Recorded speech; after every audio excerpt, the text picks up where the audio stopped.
The debate is playing out here in your home? I don't think Tasmania is any different to the rest of Australia, because I've just come back from the mainland speaking at different venues over there. I think this whole voice thing was ill-conceived.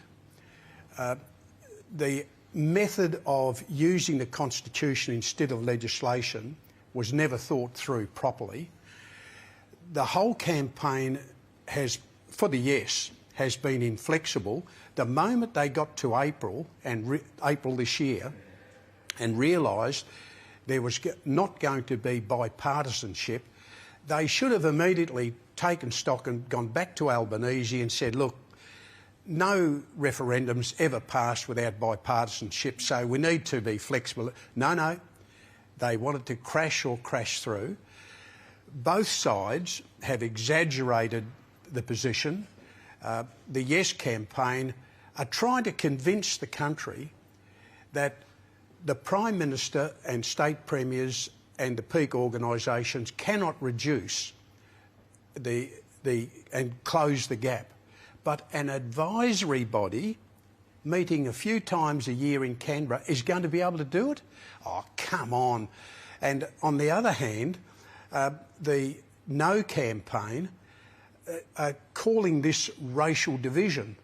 They are fomenting racial division. They are the ones who are creating it, because if you have a referendum as part of the democratic process, half the country will vote yes and half will vote no, and everybody will say, oh, that's great, that's democracy. If you have a federal election every 4 years, half will vote Liberal, half will vote Labor. Oh, that's great, that's democracy. But because some idea is put up with the word Aboriginal in it, the No campaign are saying it's racial division. It's not. It's normal democracy. But the Yes campaign, they brought this on themselves. It's an ill-conceived idea.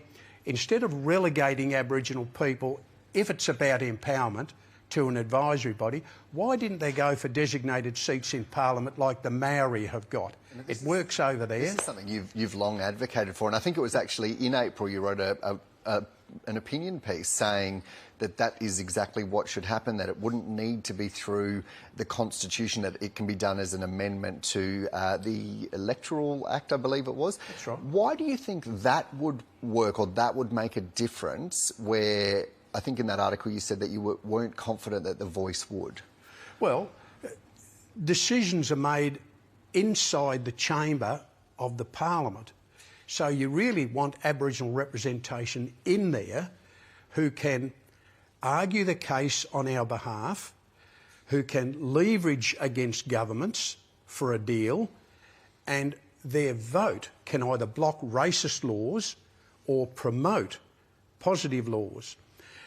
So they're direct sitting at the decision-making table.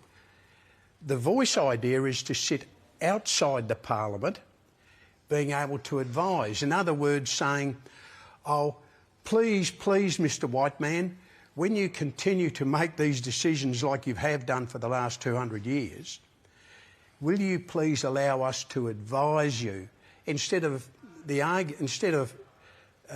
putting up? Let's have direct representation in the Parliament. They do it in the United States, state of Maine. They do it in Colombia. They've been doing it in New Zealand for 150 years. Why can't we do it in Australia?